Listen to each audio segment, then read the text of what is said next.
जय हिंद साथियों, आप सभी का स्वागत करता हूं आप सभी के अपने चैनल टारगेट सिलेक्शन में। साथियों, आज की इस वीडियो में हम ऐसी प्रश्नोत्तरी देखेंगे साथियों, पूरे के पूरे 100 सवालों के ऐसे क्वेश्चंस का सेट हम लोग देखने वाले हैं जो आपके एग्जाम के लिए बेहद खास होगा साथियों, बेहद इंपॉर्टेंट होगा।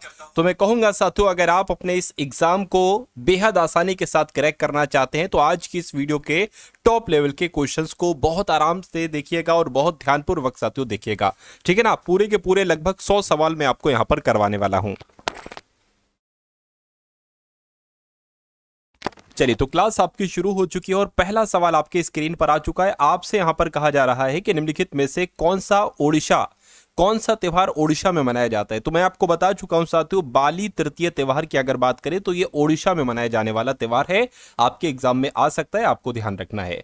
उसके बाद देखिए साथियों, बेहदीन खलम किस राज्य का पारंपरिक नृत्य त्योहार है। तो ये कहां पर किया जाता है, मैं कहूंगा साथियों ये मेघालय में किया जाता है। बेहदीन खलम कहां पर किया जाता है साथियों, मेघालय में किया जाने वाला नृत्य त्योहार है। राइट आंसर आपको ऑप्शन नंबर ए होगा। निम्नलिखित में से कौन सा युग्म सही सुमेलित नहीं है। देखिए, पखावज वादक है क्या ये शिव शुभ कुमार? नहीं साथियों, ये तो संतूर वादक है। ये कौन है? संतूर वादक है साथियों, है ना, ये संतूर वादक हैं शिव कुमार शर्मा। तो यही गलत हो जाएगा और यही गलत हो जाएगा, तो यही आपका जवाब हो जाएगा। उसके अलावा अगर बात करते हैं, सितार वादक है क्या पंडित रविशंकर? बिल्कुल सही। सरोद वादक है अमजद अली खान? बिल्कुल सही। तबला वादक है किशन महाराज? बिल्कुल सही। ये चारों आप लोग याद रखेंगे, चारों में से कोई ना कोई एक सवाल सातों आपसे बन जाएगा। उसके बाद देखिए अगला सवाल है, आपसे कहा जा रहा है कि कोटेश्वर जल विद्युत परियोजना ये किस नदी पर बनाई गई है। तो आपको मालूम होना चाहिए ये भागीरथी नदी पर बनाई गई है। तो भागीरथी आपके सवाल का जो होगा वो बिल्कुल सही और सटीक जवाब हो जाएगा। उसके बाद देखिए अगला सवाल, आपसे पूछा जा रहा है कि दूध सागर जल प्रपात किस नदी द्वारा निर्मित हुआ। तो मालूम होना चाहिए नर्मदा नदी, कावेरी नदी, मांडवी नदी। मैं कहूंगा साथियों मांडवी नदी द्वारा निर्मित हुआ। क्या निर्मित हुआ? दूध सागर जलप्रपात मांडवी नदी द्वारा ही साथियों निर्मित हुआ। उसके बाद देखिए, निम्नलिखित में से कौन सा शहर गंगा नदी के तट पर स्थित नहीं है, आपसे पूछा जा रहा है। मैं आपको बता चुका हूं, मैं आपको फिर से बता देना चाहता हूं कि कानपुर गंगा नदी के किनारे पर है, पटना भी है साथियों, हरिद्वार भी है, लखनऊ नहीं है। क्यों? क्योंकि लखनऊ तो भाई साहब गोमती नदी के किनारे पर है। उसके बाद देखिए साथियों, रूमटेक मठ ये किस राज्य में स्थित है, आपसे पूछा जा रहा है। तो मैं कहूंगा ये और कहीं नहीं बल्कि ये सिक्किम में स्थित है। क्या? रूमटेक मठ जो है ना, ये सिक्किम में स्थित है। बनारस हिंदू विश्वविद्यालय की स्थापना किसके द्वारा की गई थी? किसने इस विश्वविद्यालय की स्थापना की थी? मदन मोहन मालवीय ने, अटल बिहारी वाजपेयी ने, श्यामजी कृष्ण वर्मा ने या जयप्रकाश नारायण ने? तो आपका जवाब अगर मदन मोहन मालवीय है तो आपका जवाब बिल्कुल करेक्ट है। बनारस हिंदू विश्वविद्यालय की स्थापना मदन मोहन मालवीय के द्वारा ही करवाई गई थी। एमनेस्टी इंटरनेशनल की स्थापना सातु किसके द्वारा करवाई गई थी? ये आपसे कुल मिला के यहां पर पूछा जा रहा है, मुझे बताइए। बहुत इंपॉर्टेंट और बहुत शानदार सवाल सातु आपकी स्क्रीन पर है, फटाफट बता दीजिए। एमनेस्टी इंटरनेशनल की स्थापना किसके द्वारा की गई थी? चलिए तो आपको मालूम होना चाहिए साथू, पीटर बेंसन इनका नाम है और पीटर बेंसन साहब ने ही साथू एमनेस्टी इंटरनेशनल की स्थापना की थी। नेक्स्ट नंबर का सवाल आपकी स्क्रीन पर है ना। ये थोड़ा सा दिक्कती सवाल है साथियों, टाइपिंग मिस्टेक यहां पर मुझे लग रही है। उसके बाद देखिए साथियों, चंद्रयान 2 के लैंडर का नाम क्या था? आपसे सवाल पूछा जा सकता है साथियों, विक्रम नाम था भाई साहब। चंद्रयान 2 के लैंडर का नाम क्या था? विक्रम था। राइट आंसर आपको ऑप्शन नंबर ए हो जाता है। आप फटाफट साथियों आंसर देते जाइए, क्योंकि ये समझ लीजिएगा साथियों, आपका ये जो 100 प्रश्नों का मैं आपको पेपर करवा रहा हूं साथियों, डेली रात्रि 8 बजे मैं आपको ये पेपर करवाता हूं। अगर आप वाकई में अपने एग्जाम को क्रैक करना चाहते हैं तो ये डेली 100 क्वेश्चन वाली क्लास आप लोग की छूटना नहीं चाहिए। एक सिंगल क्लास भी आपकी नहीं छूटना चाहिए, एक सिंगल क्लास का एक सिंगल क्वेश्चन भी आपका साथियों नहीं छूटना चाहिए, अगर आप वाकई में इस एग्जाम को क्रैक करना चाहते हैं। चलिए, तो अंत्योदय अन्न योजना किस वर्ष शुरू की गई थी? तो सन 2000 में साथियों अंत्योदय अन्न योजना शुरू की गई थी। अगला सवाल देखिए, बेफिन द्वीप की अगर बात करिए किस देश में स्थित है? तो बेफिन द्वीप साथियों कहां पर स्थित है? कनाडा देश में स्थित है बेफिन द्वीप। उसके बाद देखिए, आपसे कहा जा रहा है साथियों, किसने कहा था दिल्ली अभी दूर है? तो ये बात साथियों किसने कही थी? ये बात कही थी निजामुद्दीन औलिया साहब ने, दिल्ली अभी दूर है। तो राइट आंसर आपको ऑप्शन नंबर बी हो जाता है। किस शहर के एयरपोर्ट का नाम डॉक्टर भीमराव अंबेडकर के नाम पर रखा गया? तो मैं कहूंगा साथियों, नागपुर की अगर हम बात करते हैं तो नागपुर के एयरपोर्ट का नाम डॉक्टर भीमराव अंबेडकर के नाम पर रखा गया था। उसके बाद देखिए साथियों, बोडो किस राज्य की मूल जनजाति? ये आपसे सवाल साथियों आपके एग्जाम में पूछा जाएगा। साथियों अगर आप अभी तक वीडियो को आपने लाइक नहीं किया साथियों, साथियों, मैं देख पा रहा हूं वीडियो को आपने लाइक नहीं किया है तो वीडियो को तुरंत आप लोग लाइक कर दीजिए, है ना, एक प्यारा सा लाइक साथियों दबा दीजिए और बता दीजिए इस सवाल का आपका जवाब क्या हो सकता है। आपसे कहा जा रहा है कि बोडो किस राज्य की जनजाति है, आपको बताना है साथियों। तो मैं कहूंगा साथियों ये कहां की जनजाति है, ये तो असम राज्य की जनजाति है। बोडो जनजाति कहां पर पाई जाती है साथियों, असम में, है ना। आंसर आपको ऑप्शन नंबर डी है। उसके बाद देखिए कोयना पन बिजली संयंत्र ये कहां पर स्थित है, फटाफट बताइए। तो ये हरियाणा में, गोवा में, महाराष्ट्र में, बिहार में नहीं साथियों, ये महाराष्ट्र में स्थित है। कोयना पन बिजली संयंत्र ये महाराष्ट्र में ही तो स्थित है। उसके बाद देखिए साथियों कोको का सबसे बड़ा उत्पादक देश कौन सा है, तो कोको का सबसे बड़ा उत्पादक देश मैं कहूंगा साथियों आइवरी कोस्ट है। क्या आइवरी कोस्ट ही कोको का सबसे बड़ा उत्पादक देश है। अगला सवाल देखिए, आपसे कहा जा रहा है कि यूनेस्को का मुख्यालय किस देश में स्थित है। फटाफट एक बार कमेंट करके, थोड़ा आसान सवाल है तो कमेंट करके एक बार साथियों मुझे बता दीजिए। मैं आपके आंसर को यहां पर कमेंट सेक्शन में देख रहा हूं। चलिए उसके बाद देखिए साथियों यूनेस्को का मुख्यालय की अगर बात करते हैं तो फ्रांस की राजधानी पेरिस में साथियों यूनेस्को का मुख्यालय स्थित है। अगला सवाल आपकी स्क्रीन पर है, आपसे कहा जा रहा है कि निक्सन गोल्ड कप किस खेल से संबंधित है, बताइए। निक्सन गोल्ड कप, तो ये साथियों फुटबॉल से संबंधित है। क्या निक्सन गोल्ड कप की अगर बात करें तो ये फुटबॉल से संबंधित है। उसके बाद देखिए आपसे कहा जा रहा है कि इंदिरा सैन्य अभ्यास भारत और किस देश के बीच किया जाता है। तो इंदिरा सैन्य अभ्यास की अगर बात करते हैं साथियों भारत और किस देश के बीच किया जाता है साथियों, फटाफट मुझे बताइए। तो यहां पर साथियों अमन मिश्रा है, संजय है, पुष्पेंद्र है, महिमा, गीता है, सोनू है, रुचि साहू है, हर्षिता है, देशी ब्लॉग है, निशा है। चलिए सभी का आंसर यहां पर जो है वो बिल्कुल करेक्ट जा रहा है। उसके बाद देखिए इंदिरा सैन्य अभ्यास ये आपके एग्जाम में कई बार आ चुका है तो आपको मालूम होना चाहिए ये इंदिरा सैन्य अभ्यास भारत और रूस के बीच होता है, इसलिए सही जवाब अगर आपको ऑप्शन नंबर ए था तो बिल्कुल सही था। उसके बाद देखिए अगला सवाल है 2011 की जनगणना के अनुसार भारत का जनसंख्या घनत्व कितना है, मुझे बताइए। चलिए तो भारत का जनसंख्या घनत्व आपसे पूछा जा रहा है, मैं कहूंगा 382 है, तो 382 आपके सवाल का जवाब होगा। उसके बाद देखिए भारत में लागू की गई अंतिम पंचवर्षीय योजना कौन सी है, तो भारत में लागू की गई अंतिम पंचवर्षीय योजना कौन सी, आपने सुनी होगी, आपने देखी होगी, आपने पढ़ी होगी 12वीं पंचवर्षीय योजना। 13वीं पंचवर्षीय योजना आपने नहीं सुनी होगी, ना पढ़ी होगी, ना देखी होगी। तो कुल मिला के अगर आपका जवाब ऑप्शन नंबर सी था तो बिल्कुल करेक्ट था।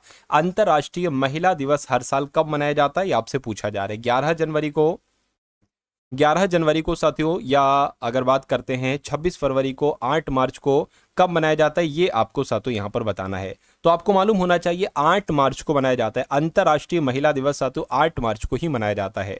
पनामा शहर इनमें से किसे प्रशांत महासागर से जोड़ता है, बताइए। तो अगर बात करते हैं साथियों पनामा नहर जो है ना किसे प्रशांत महासागर से जोड़ता है, तो हिंद महासागर, अरब सागर, बंगाल की खाड़ी, अटलांटिक महासागर। तो आपके इस क्वेश्चन का आंसर जो होगा वो अटलांटिक महासागर हो जाएगा, क्योंकि पनामा नहर जो है ना ये अटलांटिक महासागर को प्रशांत महासागर से जोड़ता है। सही जवाब आपको ऑप्शन नंबर डी हो जाता है। उसके बाद देखिए भावगीत लोक संगीत ये किस राज्य से संबंधित है, तो मैं कहूंगा ये कर्नाटक राज्य से संबंधित है। जो भावगीत लोक संगीत है ना ये कर्नाटक राज्य से संबंधित है। नेक्स्ट नंबर का सवाल आपकी स्क्रीन पर है। चलिए रबी की फसल कब होती है, यानी कि रबी की फसल की अगर बात करते हैं साथियों देखिए अप्रैल या मई, अप्रैल से मई, जून से अगस्त, जुलाई से सितंबर, अक्टूबर से मार्च, बताइए। मैं कहूंगा अक्टूबर से मार्च ये आपका बिल्कुल सही जवाब हो जाएगा। वही अक्टूबर नवंबर में साथियों बोई जाती है और मार्च अप्रैल में काट ली जाती है रबी की फसल। उसके बाद देखिए सूर्य के प्रकाश को पृथ्वी तक पहुंचने में लगभग कितने समय लगता है, कितने मिनट का समय लगता है, तो लगभग अगर बात करें तो 8 मिनट का समय लगता है, जिनका भी आंसर ऑप्शन नंबर सी है बिल्कुल करेक्ट है। उसके बाद देखिए कौन सा अनुच्छेद अस्पृश्यता की अवधारणा को समाप्त करता है, तो आपको मालूम होना चाहिए साथियों देखिए अस्पृश्यता की अवधारणा की बात यहां पर की गई है, तो मैं कहता हूं साथियों अनुच्छेद 17 जो है ना ये अस्पृश्यता की अवधारणा से संबंधित है, यानी कि इस अवधारणा को समाप्त करता है, छुआछूत को समाप्त करता है। ईडन गार्डन क्रिकेट स्टेडियम किस शहर में है, लखनऊ में, कोलकाता में, धर्मशाला में या बेंगलुरु में, तो आपको मालूम होना चाहिए साथियों कोलकाता में ही ईडन गार्डन क्रिकेट स्टेडियम है? ये किस राज्य की राजधानी है कोलकाता? एक बार कमेंट सेक्शन में आप लोग मुझे बता दीजिए। उसके बाद देखिए आपसे कहा जा रहा है द लिविंग माउंटेन नामक किताब किसके द्वारा लिखी गई थी? तो किसके द्वारा लिखी गई थी साथियों? अमिताभ घोष इनका नाम है और अमिताभ घोष के द्वारा ही द लिविंग माउंटेन नामक किताब लिखी गई थी। उसके बाद देखिए उर्दू के मशहूर शायर जिनका नाम है मिर्जा गालिब, मिर्जा गालिब का वास्तविक नाम क्या था ये आपसे पूछा जा रहा है।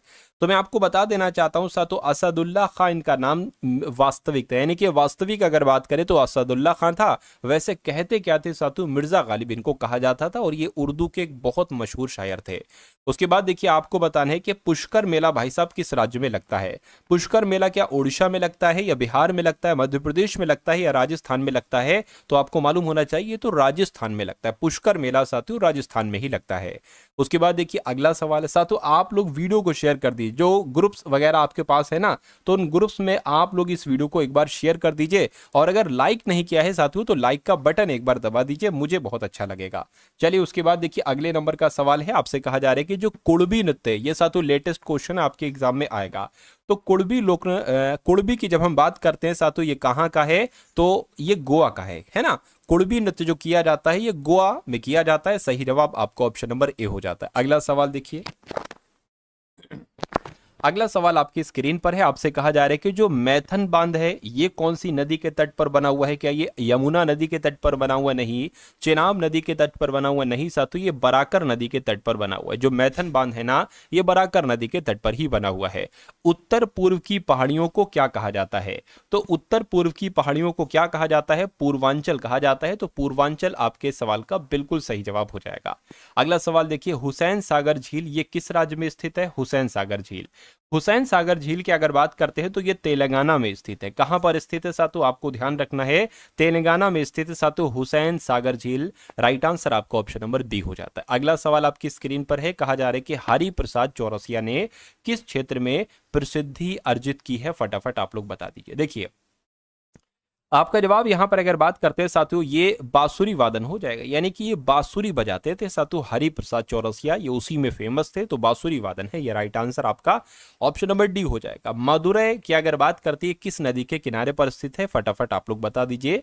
तो मदुरै शहर की अगर बात करती है वैगई नदी के किनारे पर स्थित है। क्या वैगई नदी के किनारे पर स्थित साथियों मदुरै शहर? ये आपके एग्जाम में पूछा जाता है और ये साथियों इंपॉर्टेंट क्वेश्चन है, आप लोग याद रखेंगे, है ना। अगला सवाल आपकी स्क्रीन पर है, भारतीय ओलंपिक संघ का गठन किस वर्ष किया गया था? ये आपसे यहां पर पूछा जा रहा है। चलिए देखिए साथियों एक बात मैं आपको बता देना चाहता हूं, आपने यूपी होमगार्ड का फॉर्म भरा है तभी आपने इस क्लास में एंट्री की है और आपका 25 अप्रैल या 26 अप्रैल या 27 अप्रैल इन 3 डेट्स में किसी ना किसी डेट को आपकी परीक्षा है। अभी आपके पास कुछ दिन बाकी हैं। मैं आपसे बस इतनी रिक्वेस्ट करूंगा कि अगर आप चाहते हैं कि आपके आने वाले दिन थोड़ा सुकून से कटे, देखिए स्ट्रगल सबकी लाइफ में होता है। अभी आप मेरे हिसाब से आराम में हो, अभी आप स्टडी कर रहे हो ना, अभी आप आराम में हो। जब आपकी जॉब लग जाएगी, नौकरी लग जाएगी, तो आपको हो सकता हो थोड़ा सा इससे ज्यादा मेहनत करना पड़े जितनी आप मेहनत कर रहे हो, लेकिन वो मेहनत करके आपका पूरा परिवार चल सकता है। आपके माता पिता खुश रह सकते हैं, आपकी वाइफ वगैरह है, जो भी आने वाले समय में आपका भविष्य होगा उसको आप अच्छा कर सकते हो अपनी मेहनत करके। क्योंकि आपकी जब ये जॉब लग जाएगी होमगार्ड की तो पैसे तो हर साल साथियों 30 से 35 हजार आपके अकाउंट में गिरेंगे, उससे आपकी लाइफ स्टाइल बहुत आराम से चलेगी। लेकिन अगर पढ़ाई नहीं करोगे तो फिर बड़ी दिक्कत साथियों आने वाले समय में आने वाली है, क्योंकि जॉब्स शहर में या गांव में है नहीं। क्या करोगे? बाहर जाओगे, बाहर रहने में साथियों वो मजा नहीं है जितना परिवार के साथ रहने में मजा है। तो मैं आपसे यही कहूंगा कि आपके पास एक बहुत सुनहरा और बहुत अच्छा मौका है साथियों, इस मौके को आप लोग गवाइए मत।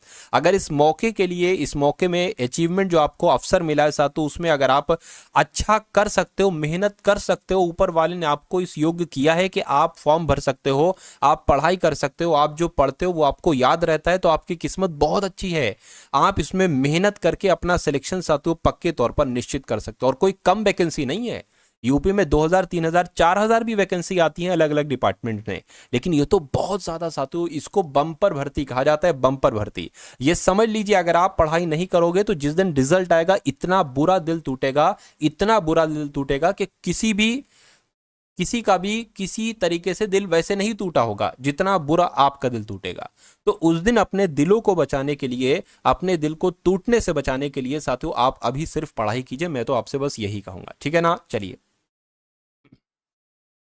अब आपसे कहा जा रहा है भारतीय ओलंपिक संघ का गठन साथियों कब किया गया था, तो 1927 में भारतीय ओलंपिक संघ का गठन किया गया था। अगला देखिए साथियों, दिरहम किस देश की मुद्रा है, तो मैं कहूंगा साथियों दिरहम तो संयुक्त राज्य अमीरात की दिरहम जो है ना, ये संयुक्त राज्य अमीरात यानी कि यूएई की मुद्रा है। राइट आंसर आपका ऑप्शन नंबर सी हो जाता है। उसके बाद देखिए, राकेश शर्मा ने किस देश के अंतरिक्ष यान से अंतरिक्ष की यात्रा की थी, तो आपको उसका नाम याद रखना है साथियों। राकेश शर्मा ने किस देश के अंतरिक्ष यान से, मैं कहूंगा सोवियत संघ के अंतरिक्ष यान से अंतरिक्ष की यात्रा की थी। राइट आंसर आपको ऑप्शन नंबर सी हो जाता है। उसके बाद देखिए, प्रधानमंत्री कौशल विकास योजना कब शुरू की गई थी, तो प्रधानमंत्री कौशल विकास योजना कब शुरू की गई थी, 2015 में शुरू की गई थी। ये आपको साथियों याद रखना है।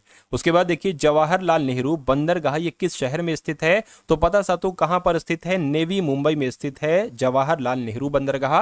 राइट आंसर आपका जो होगा वो ऑप्शन नंबर बी होगा। साथियों देखिए, स्पेशल टॉपिक को कराते नहीं हो आप सर, 70 पर पेपर वहीं से आएगा। अच्छा भाई, देखिए स्पेशल जो टॉपिक्स आपके हैं उनके क्वेश्चंस को मैं निकाल कर आपको करवा रहा हूं। जो भी ऐसे टॉपिक्स हैं जिनसे सबसे ज्यादा क्वेश्चंस आते हैं, तो वैसे पढ़ सकते हो भी आप, ऐसे भी पढ़ सकते हो, दोनों तरीके से आपके लिए साथियों बेस्ट रहेगा, है ना। चलिए, उसके बाद देखिए अगला सवाल है, पालघाट दर्रा केरल और किस राज्य को जोड़ता है, ये आपके एग्जाम में आएगा साथियों, इंपॉर्टेंट क्वेश्चन है ये, आपको मालूम होना चाहिए साथियों। ये केरल और तमिलनाडु को जोड़ता है। कौन सा दर्रा, पालघाट दर्रा केरल और तमिलनाडु को जोड़ता है। निम्नलिखित में से किस राज्य की सीमा नेपाल के साथ नहीं लगती है, तो नेपाल के साथ अपने उत्तर प्रदेश की सीमा लगती है, उत्तराखंड की सीमा लगती है, बिहार की सीमा लगती है, लेकिन त्रिपुरा राज्य की सीमा नहीं लगती है। अब नहीं लगती है तो यही आपका जवाब हो जाएगा। चलिए, उसके बाद देखिए अगला सवाल, केली गोपाल, केली गोपाल कहीं पर कलई गोपाल लिखा होता है, ये किस राज्य का लोक नृत्य है, आपसे पूछा जा रहा है। तो ये तो साथियों असम का लोक नृत्य है। कहां का लोक नृत्य है, कली गोपाल, ये असम का लोक नृत्य है।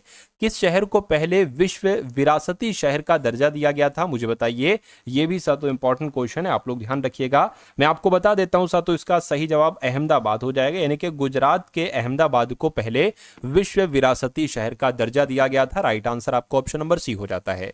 उसके बाद देखिए अगला सवाल है, आपसे कहा जा रहा है कि एजरा कप का संबंध किस खेल से, यानी कि किस खेल में जीतने पर एजरा कप दिया जाता है। तो मैं कहूंगा पोलो खेल में जीतने पर कौन सा कप दिया जाता है, तो एजरा कप दिया जाता है।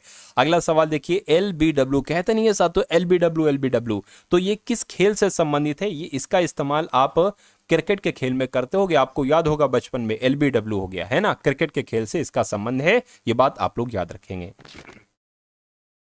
तो 15 सवालों का एक सेट आपका कंप्लीट हो चुका है, सॉरी 50 सवालों का एक सेट कंप्लीट हो चुका है। 50 सवालों का एक सेट और हम लोग यहां पर देख लेते हैं। रऊफ किस राज्य की प्रमुख लोक नृत्य शैली है, तो रऊफ तो साथियों जम्मू कश्मीर का एक लोक नृत्य शैली है, इसलिए सही जवाब जिनका भी ऑप्शन नंबर सी था तो बिल्कुल सही था। देख लेता हूं, प्रवेश का, हर्षिता का, आधार खेड़ा का, महिमा का, संजय का, ब्रजेश का, उसके अलावा साथियों अमन का, रानी कुमारी का, गीता देवी का आंसर आ रहा है, देसी ब्लॉक का आंसर आ रहा है साथियों, जो कि बिल्कुल करेक्ट हो जाएगा। ठीक है, उसके बाद देखिए साथियों काजल का भी है, प्रवेश का भी है। चलिए अगला सवाल आपकी स्क्रीन पर, 2011 की जनगणना के अनुसार भारत में साक्षरता दर कितनी थी, तो कितनी थी साथियों, मैं कहूंगा 74% थी, यानी कि 74.04% थी 2011 की जनगणना के अनुसार भारत में साक्षरता दर। अच्छा सवाल है ना, अभी आ सकता है साथियों।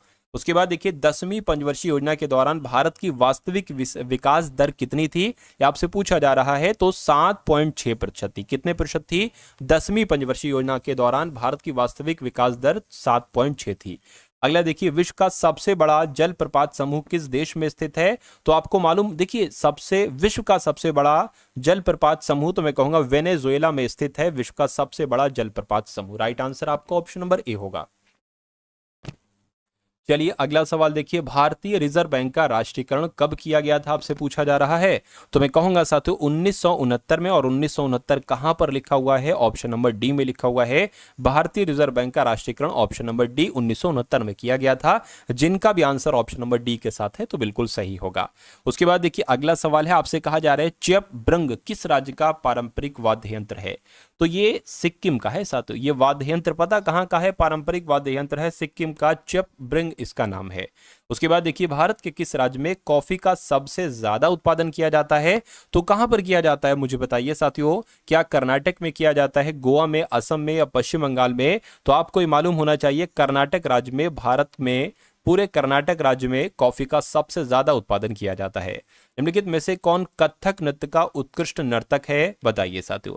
अल्लाह रखा खां, रजा रेड्डी, गुदई महाराज या बिरजू महाराज? जो आपका जवाब जो जाएगा वो बिरजू महाराज के साथ जाएगा, क्योंकि कथक नृत्य का उत्कृष्ट नर्तक कौन है साथियों? बिरजू महाराज है। राइट आंसर आपका ऑप्शन नंबर डी होगा।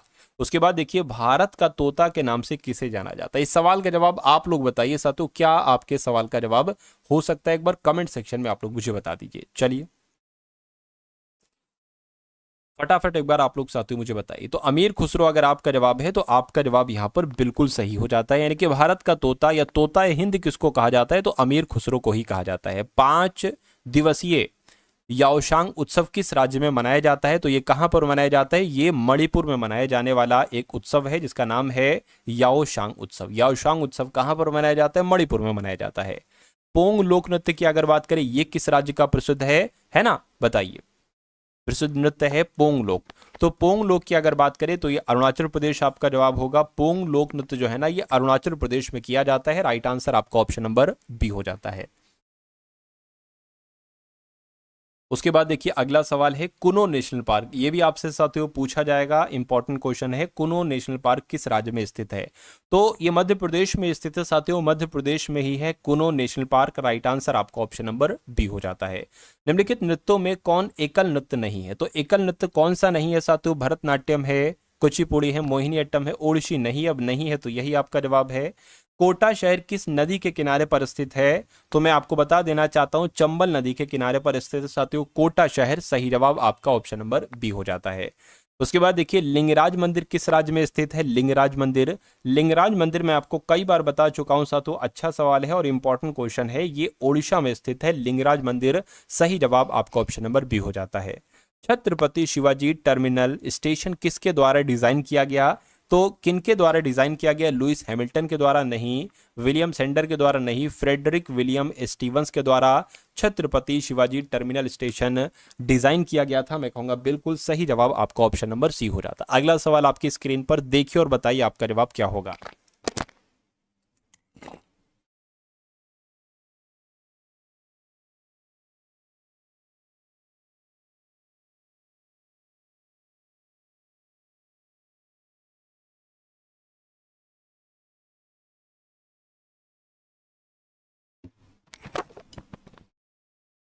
चलिए बताइए। तो विश्व व्यापार संगठन का मुख्यालय कहां पर स्थित है? आपको मालूम होना चाहिए जेनेवा में स्थित है साथियों विश्व व्यापार संगठन का मुख्यालय। सही जवाब आपको ऑप्शन नंबर सी हो जाता है। ठीक है ना। अगला सवाल आपकी स्क्रीन पर है हेलसिंकी किस देश की राजधानी है? हेलसिंकी, तो हेलसिंकी की अगर बात करते हैं साथियों फिनलैंड देश की राजधानी है हेलसिंकी। राइट आंसर आपका सी है। अटल पेंशन योजना के तहत ग्राहक की आयु कितनी होनी चाहिए?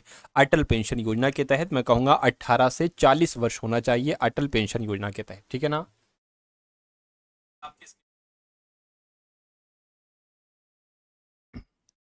उसके बाद देखिए गौतम बुद्ध का वास्तविक नाम क्या था साथियों? गौतम बुद्ध का वास्तविक नाम क्या था? मैं कहूंगा सिद्धार्थ गौतम बुद्ध का वास्तविक नाम था। अगला देखिए क्षेत्रफल की दृष्टि से भारत का सबसे छोटा पड़ोसी देश कौन सा है? तो क्षेत्रफल की दृष्टि से तो साथियों सबसे छोटा पड़ोसी देश भूटान है। सही जवाब आपका जो जाएगा वो ऑप्शन नंबर सी हो जाएगा। तानसेन का मूल नाम आपसे यहां पर पूछा जा रहा है। तो रामतनु पांडे तानसेन का मूल नाम था। राइट आंसर आपका बी हो जाता है। तानसेन का मूल नाम क्या था? रामतनु पांडे था। खासी जनजाति कहाँ रहती है? खासी जनजाति मणिपुर में, मेघालय में, नागालैंड में, गुजरात में। तो अगर आपका जवाब मेघालय है तो आपका जवाब बिल्कुल करेक्ट है। क्यों? क्योंकि खासी जनजाति मेघालय में ही निवास करती है। भारत के पहले लेवेंडर उत्सव का उद्घाटन कहां पर किया गया था? बताइए। तो ये साथियों कहां? जम्मू कश्मीर में। साथियों जम्मू कश्मीर में भारत के पहले लेवेंडर उत्सव का उद्घाटन किया गया था। अगला देखिए साथियों आपसे कहा जा रहा है पशुपति मंदिर किस शहर में स्थित है? ये पशुपति मंदिर होगा, पा लगेगा। पशुपति मंदिर कहां पर स्थित है? तो काठमांडू में है साथियों। पशुपति मंदिर की अगर बात करें साथियों, काठमांडू में स्थित है। राइडर कप का संबंध किस खेल से है? तो राइडर कप का संबंध मैं कहूंगा गोल्फ के खेल से है। गोल्फ के खेल से है साथियों राइडर कप का संबंध, यानी कि गोल्फ के खेल में ही राइडर कप दिया जाता है। राइट आंसर अगर आपका ऑप्शन नंबर सी है तो बिल्कुल करेक्ट है। उसके बाद देखिए, हैरोल्ड डोमर मॉडल का पालन किस पंचवर्षीय योजना में किया गया था? तो आपको मालूम होना चाहिए साथियों, पहली पंचवर्षीय योजना में हैरोल्ड डोमर मॉडल का पालन किया गया था, और ये कृषि पर साथियों इसमें सबसे ज्यादा जोर दिया गया था। सही जवाब आपका अगर ए था तो बिल्कुल करेक्ट था। उसके बाद देखिए साथियों, अगले नंबर का सवाल आपकी स्क्रीन पर है कि निम्नलिखित में से इनमें से किस दिन गोवा लिबरेशन डे मनाया जाता है? तो गोवा लिबरेशन डे साथियों 19 दिसंबर को मनाया जाता है। कब मनाया जाता है? 19 दिसंबर को गोवा लिबरेशन डे मनाया जाता है। सही जवाब आपका सी हो जाता है। भारतीय रिजर्व बैंक का मुख्यालय कहां पर स्थित है? दिल्ली में, कोलकाता में, मुंबई में या साथियों पुणे में? तो आरबीआई की अगर बात करते हैं, आरबीआई का मुख्यालय साथियों मुंबई में स्थित है। तो मुंबई आपके सवाल का जो होगा वो बिल्कुल सही और सटीक जवाब हो जाता है। माहुरी किस राज्य का पारंपरिक वाद्य यंत्र है? बताइए। माहुरी, चलिए देखिए, अगर माहुरी की बात करते हैं तो ये ओडिशा का एक वाद्य यंत्र है ना। माहुरी ओडिशा राज्य का एक पारंपरिक वाद्य यंत्र है। सही जवाब आपका ऑप्शन नंबर ए हो जाता है। खरीफ की फसल का मौसम कब होता है साथियों? खरीफ की फसल का मौसम अभी मैंने आपको बताया था। अगर बात करते हैं साथियों रबी की फसल, वही लगभग अक्टूबर नवंबर, और उसको काटा जाता है मार्च अप्रैल में। उसके बाद अगर बात करते हैं खरीफ की फसल साथियों, वही जून के आसपास और सितंबर तक साथियों चलती है। तो खरीफ की फसल का मौसम लगभग जून से सितंबर तक रहता है। राइट आंसर आपका ऑप्शन नंबर सी होगा। भारत में सर्वप्रथम आईआईटी की स्थापना कहां पर की गई थी? नई दिल्ली में, कानपुर में, मुंबई में या साथियों खड़गपुर में? तो आपको मालूम होना चाहिए खड़गपुर में साथियों, भारत के खड़गपुर में सबसे पहले आईआईटी की स्थापना खड़गपुर में की गई थी। आपको ध्यान रखना है। राइट आंसर आपका ऑप्शन नंबर डी हो जाता है। अगला सवाल आपकी स्क्रीन पर है, सिनेमा में लाइफ टाइम अचीवमेंट के लिए ऑस्कर जीतने वाले पहले भारतीय का नाम क्या था? ये बहुत इंपॉर्टेंट क्वेश्चन है साथियों, बताइए आप लोग। चलिए, तो मैं कहूंगा सत्यजीत रे इनका नाम है, और सिनेमा में लाइफ टाइम अचीवमेंट के लिए ऑस्कर जीतने वाले पहले भारतीय कौन थे? सत्यजीत रे थे। उसके बाद देखिए, मेघदूतम किसकी रचना है सातु? मेघदूतम, तो मेघदूतम की अगर हम बात करते हैं सातु, ये कालिदास की रचना है। किसकी रचना है मेघदूतम? कालिदास की रचना है। सही जवाब आपका ऑप्शन नंबर ए हो जाएगा। भारतीय सर्वेक्षण विभाग का मुख्यालय कहां पर स्थित है? तो भारतीय सर्वेक्षण विभाग का मुख्यालय कहां पर स्थित है? देहरादून में स्थित है भारतीय सर्वेक्षण विभाग का मुख्यालय। 5 दिवसीय गंगा महोत्सव किस शहर में मनाया जाता है? तो 5 दिवसीय गंगा महोत्सव किस शहर में मनाया जाता है? मैं कहूंगा वाराणसी में मनाया जाता है। और वाराणसी को जो कहा जाता है वो मोक्ष नगरी भी कहा जाता है। पूछा जाएगा मोक्ष नगरी किसे कहा जाता है? तो वाराणसी को ही कहा जाता है। अगला देखिए, भवई किस राज्य की पारंपरिक नृत्य शैली है? भवई, तो भवई की अगर बात करती है कहाँ की नृत्य शैली है? तो ये गुजरात राज्य की नृत्य शैली है भवई, जिसका नाम है। तो भवई ऑप्शन नंबर डी आपके सवाल का बिल्कुल सही और सटीक जवाब हो जाता है। उसके बाद देखिए, सिंगालीला राष्ट्रीय उद्यान भारत के किस राज्य में स्थित है? बताइए। तो ये कहां पर स्थित है? ये पश्चिम बंगाल में स्थित है। पश्चिम बंगाल आपके सवाल का बिल्कुल सही जवाब है। सिंगालीला राष्ट्रीय उद्यान ये पश्चिम बंगाल में स्थित है ना। और बुक्सा भी है साथियों वहीं पश्चिम बंगाल, बुक्सा राष्ट्रीय उद्यान। अगला सवाल देखिए, आंध्र प्रदेश और तमिलनाडु की सीमा पर कौन सी झील स्थित है? तो मैं कह सकता हूं पुलिकट झील जो है ना, ये आंध्र प्रदेश और तमिलनाडु की सीमा पर स्थित है। राइट आंसर आपका ऑप्शन नंबर ए हो जाता है। अगला सवाल देखिए साथियों, भारत का कौन सा शहर हुगली नदी के किनारे पर बसा हुआ है? तो हुगली नदी के किनारे पर मैं कहूंगा कोलकाता शहर बसा हुआ है। तो कोलकाता अगर आपका जवाब है तो बिल्कुल करेक्ट है। ब्रह्मारम्मा मल्लिकार्जुन मंदिर ये किस राज्य में है? क्या ये मंदिर उत्तर प्रदेश में है, बिहार में है, केरल में है या आंध्र प्रदेश में है? तो पता सातो ये कहां पर है? ये आंध्र प्रदेश में है। ब्रह्मारम्मा मल्लिकार्जुन मंदिर कहां पर है? आंध्र प्रदेश में है। आंध्र प्रदेश आपके सवाल का सही जवाब होगा। संयुक्त राष्ट्र संगठन का मुख्यालय कहां पर स्थित है? संयुक्त राष्ट्र संगठन का मुख्यालय ये न्यूयॉर्क में स्थित है। तो न्यूयॉर्क आपके इस क्वेश्चन का आंसर होगा। उसके बाद देखिए, हंगरी की राजधानी का नाम क्या है? हंगरी की राजधानी का नाम तो वुडापेस्ट, आप लोग याद रखेंगे हंगरी की राजधानी का नाम वुडापेस्ट है। कन्या समृद्धि योजना कब शुरू की गई थी? तो कब शुरू की गई थी आपको मालूम होना चाहिए, 2015 में ही साथियों कन्या समृद्धि योजना शुरू की गई थी। डायमंड हार्बर के नाम से कौन से बंदरगाह को जाना जाता है? तो आपको मालूम होना चाहिए, अगर बात करते हैं कोलकाता बंदरगाह की, तो कोलकाता बंदरगाह को ही डायमंड हार्बर के नाम से जाना जाता है। राइट आंसर आपको ऑप्शन नंबर बी हो जाता है। लंकाशायर कहां पर स्थित है? लंकाशायर साथियों, तो लंकाशायर मैं कहूंगा ब्रिटेन में स्थित है लंकाशायर। राइट आंसर आपका ऑप्शन नंबर ए हो जाता है। उसके बाद देखिए वेलूर मठ कहां पर स्थित साथियों? वेलूर मठ, तो वेलूर मठ कहां पर स्थित है? कोलकाता में स्थित है, तो कोलकाता आपके सवाल का जवाब होगा। उसके बाद देखिए कौन सा राज्य सबसे अधिक सौर ऊर्जा उत्पादन करता है? ओडिशा, बिहार या उत्तर प्रदेश या राजस्थान? तो आपको मालूम होना चाहिए साथियों कि राजस्थान सबसे अधिक सौर ऊर्जा उत्पादित करता है। राइट आंसर आपका ऑप्शन नंबर डी हो जाता है। भारत में अभ्रक का सबसे बड़ा उत्पादक राज्य कौन सा है? तो कौन सा है साथियों? अगर बात करते हैं यहाँ पर आंध्र प्रदेश की, तो आंध्र प्रदेश ही अभ्रक का सबसे बड़ा उत्पादक राज्य है। अगला देखिए हाफमैन कप का संबंध किस खेल से है? तो हाफमैन कप का संबंध जो है ना वो लॉन टेनिस है। किससे है साथियों? लॉन टेनिस से है। तो लॉन टेनिस आपके सवाल का बिल्कुल करेक्ट आंसर हो जाता है भाई, बहुत बढ़िया, वेरी गुड क्लास। तो ये 100 सवाल 50-50 सेट के 100 सवाल आप लोगों ने देखे। और अगर आप साथियों ये पीडीएफ लेना चाहते हो, और ये पीडीएफ बिल्कुल आप लोग निशुल्क लेना चाहते हैं, इसका कोई भी शुल्क मैं आपसे नहीं ले रहा हूं, क्योंकि एग्जाम से पहले पहले इनको आपको रिवीजन करना है।